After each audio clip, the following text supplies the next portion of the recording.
ಹೊಡೆದಾಟದ ಹಂತಕ್ಕೆ ತಲುಪಿದ ಬಿಗ್ ಸ್ಪರ್ಧಿಗಳು. ಇನ್ನು ನಾಮಿನೇಷನ್ ಟಾಸ್ಕ್ನಲ್ಲಿ ರಘು ಮತ್ತು ಧ್ರುವಂತ್ ಫೈಟ್ ಮಾಡ್ಕೊಂಡಿದ್ದಾರೆ. ಹೊಡೆದಾಟದ ಹಂತಕ್ಕೆ ತಲುಪಿದ್ದಾರೆ ಬಿಗ್ ಬಾಸ್ ಅಲ್ಲಿರುವಂತಹ ಸ್ಪರ್ಧಿಗಳು. ನಾಮಿನೇಷನ್ ಟಾಸ್ಕ್ನಲ್ಲಿ ರಘು ಮತ್ತು ಧ್ರುವಂತ್ ಫೈಟ್ ಮಾಡ್ಕೊಂಡಿದ್ದಾರೆ. ಜಸ್ಟ್ ಮಿಸ್ ಆಗಿದ್ರು ಸ್ಪರ್ಧಿಗಳ ಮಧ್ಯೆ ದೊಡ್ಡ ಹೊಡೆದಾಟ ಆಗ್ತಾ ಇತ್ತು. ಅಚೀವ್ಮೆಂಟ್ ಪ್ರಸ್ತಾಪಿಸಿ ರಘುವನ್ನ ಕೆಣಕಿದ ಧ್ರುವಂತ್ ಮತ್ತು ರಘು ಮಧ್ಯೆ ಏಕವಚನದಲ್ಲೇ ಟಾಕ್ ಫೈಟ್. ನೀನಾ ನಾನಾ ಅನ್ನೋ ಹಂತಕ್ಕೆ ತಿರುಗಿದ ಮಾತು. ನಾನ್ ಮಾಡಿರೋ ಅನ್ನ ತಿಂದು ಕೃತಜ್ಞತೆ ಇಲ್ಲದವನು ನೀನು ಅಂತ ಧ್ರುವಂತ್ಗೆ ರಘುವ್ರು ಹೇಳ್ತಾರೆ. ಮಾನ ಮರ್ಯಾದೆ ಇಲ್ಲದವನು ನನ್ನ ಅನ್ನ ತಿನ್ಬೇಡ, ಏಯ್ ಆಚೆ ಬಾರೋ ನೋಡ್ಕೊಳ್ತೇನೆ, ಒಬ್ಬನೇ ಸಾಕು ನಾನು ಅಂತ ಹೇಳ್ತಾರೆ. ಏನ್ ಮಾಡ್ತೀಯಾ ಮಾಡು ಅಂತ ಧ್ರುವಂತ್ಗೆ ಸವಾಲನ್ನ ಹಾಕ್ತಾರೆ. ರಘು ಸಮಾಧಾನಿಸೋದ್ರಲ್ಲಿ ಸಾಕಾಗ್ಬಿಟ್ರು ಧನುಷ್ ಮತ್ತೆ ರಕ್ಷಿತಾ. ಹೊಡೆದಾಟದ ಹಂತಕ್ಕೆ ಬಿಗ್ ಬಾಸ್ ಸ್ಪರ್ಧಿಗಳ ನಡುವೆ ಗಲಾಟೆಯಾಗಿದೆ. ಇನ್ನು ಒಂದು ನಾಮಿನೇಷನ್ ಮಾಡೋದು ಬಿಗ್ ಬಾಸ್ ಮನೆಯಲ್ಲಿ ಒಂದು ಸಾಮಾನ್ಯ ಪ್ರಕ್ರಿಯೆ. ಯಾರ ನಡವಳಿಕೆ, ವ್ಯಕ್ತಿತ್ವ ಅಥವಾ ಯಾರು ಟಾಸ್ಕ್ನಲ್ಲಿ ಯಾವ ರೀತಿ ಆಟ ಆಡ್ತಾ ಇದ್ದಾರೆ ಅದನ್ನ ಬೇಸಾಗಿಟ್ಕೊಂಡು ನಾಮಿನೇಷನ್ ಅನ್ನ ಮಾಡ್ತಾರೆ. ಈ ಒಂದು ನಾಮಿನೇಷನ್ ಮಾಡುವಂತಹ ಪ್ರಕ್ರಿಯೆಯಲ್ಲಿ ರಘು ಮತ್ತೆ ಧ್ರುವಂತ್ ನಡುವೆ ಟಾಕ್ ವಾರ್ ಆಗಿದೆ. ಜೊತೆಗೆ ಅಚೀವ್ಮೆಂಟ್ ಬಗ್ಗೆ ಕೂಡ ಪ್ರಸ್ತಾಪ ಮಾಡಿ ಜಗಳವನ್ನ ಆಡ್ಕೊಂಡಿದ್ದಾರೆ. ಇನ್ನು ಸದ್ಯಕ್ಕೆ ಆ ಒಂದು ಜಗಳ ಏನಾಗ್ತಾ ಇತ್ತು ಅದನ್ನ ರಕ್ಷಿತಾ ಆಗಿರಬಹುದು ಅಥವಾ ಕ್ಯಾಪ್ಟನ್ ಆಗಿರುವಂತಹ ಧನುಷ್ ಇಬ್ರು ಕೂಡ ಸಮಾಧಾನ ಪಡಿಸೋದ್ರಲ್ಲಿ ಸುಸ್ತಾದ್ರು. ಇನ್ನು ಮಾನ ಮರ್ಯಾದೆ ಇಲ್ಲದವನು ನನ್ನ ಅನ್ನ ತಿನ್ನಬೇಡ ಅಂತ ರಘು ಅವರು ಧ್ರುವಂತ್ ಅವ್ರಿಗೆ ಹೇಳಿದ್ದಾರೆ. ಈ ಒಂದು ನಾಮಿನೇಷನ್ ಪ್ರಕ್ರಿಯೆಯ ಸಂದರ್ಭದಲ್ಲಿ ಅವರ ವೀಕ್ನೆಸ್ ಏನು, ಅವರು ಆ ಒಂದು ಮನೆಗೆ ಸೂಟ್ ಆಗ್ತಾರಾ ಇಲ್ವಾ ಎಂಬ ವಿಚಾರವಾಗಿ ಮಾತನಾಡ್ತಾರೆ. ಆ ಒಂದು ಸಂದರ್ಭದಲ್ಲಿ ಧ್ರುವಂತ್ ಬಗ್ಗೆ ಏನ್ ನೆಗೆಟಿವ್ ಅನ್ಸುತ್ತೆ ರಘುಗೆ, ಆ ಒಂದು ವಿಚಾರವನ್ನ ರಘು ಅವ್ರು ಹೇಳ್ತಾರೆ. ಆಗ ಧ್ರುವಂತ್ ಕೂಡ ರಘು ಬಗ್ಗೆ ಕೆಲವೊಂದಿಷ್ಟು ಮಾತುಗಳನ್ನ ಆಡ್ತಾರೆ. ಇನ್ನು ಅಡುಗೆ ವಿಚಾರಕ್ಕೆ ಒಂದು ದೊಡ್ಡ ಗಲಾಟೆ ಆಯ್ತು ಅಂತ ಹೇಳಬಹುದು.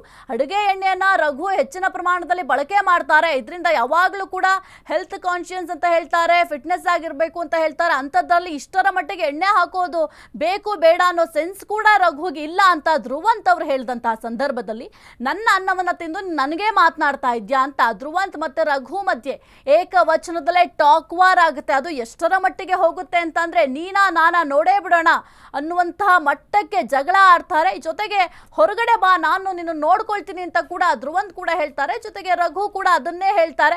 ಇನ್ನು ಅಚೀವ್ಮೆಂಟ್ ಬಗ್ಗೆ ಕೂಡ ಪ್ರಸ್ತಾಪವನ್ನ ಮಾಡ್ತಾರೆ. ನೀನೇನು ಅಚೀವ್ ಮಾಡಿದ್ಯಾ ಅಂತ ನನಗೆ ಗೊತ್ತಿದೆ, ನಾನೇನು ಅಚೀವ್ ಮಾಡಿದ್ದೀನಿ ಅಂತ ಹೊರಗಡೆ ಹೋಗಿ ನೋಡು, ಆಗ ನಿನಗೆ ಗೊತ್ತಾಗುತ್ತೆ ಅಂತ ರಘು ಅವರು ಧ್ರುವಂತ್ಗೆ ಸವಾಲನ್ನ ಹಾಕ್ತಾರೆ. ಏನ್ ಮಾಡ್ತೀಯಾ ಮಾಡ್ಕೋ, ನಾನು ನೋಡ್ತೀನಿ, ನೀನು ಎಲ್ಲಿ ಕರೆದ್ರು ಕೂಡ ನಾನು ಬರ್ತೀನಿ, ನಾನು ಒಬ್ಬನೇ ಸಾಕು ಅಂತ ಕೂಡ ರಘು ಅವರು ಆವಾಜನ್ನ ಹಾಕ್ತಾರೆ. ಅಲ್ಲಿದ್ದಂತಹ ಬಿಗ್ ಬಾಸ್ ಸ್ಪರ್ಧಿಗಳಿಗೆ ಒಂದು ಕ್ಷಣ ಶಾಕ್ ಆಗ್ತಾರೆ.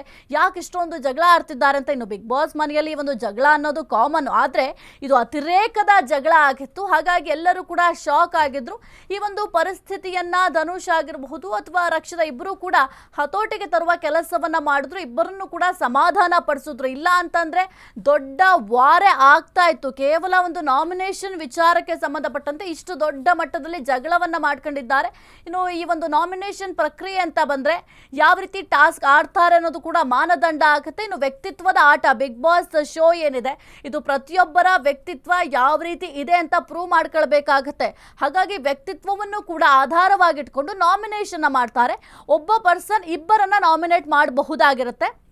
ಆ ಒಂದು ಸಂದರ್ಭದಲ್ಲಿ ರಘು ಮತ್ತೆ ಧ್ರುವಂತ್ ನಡುವೆ ಇಷ್ಟರ ಮಟ್ಟಿಗೆ ಟಾಕ್ ವಾರ್ ಆಗುತ್ತೆ, ಗಲಾಟೆ ಆಗುತ್ತೆ.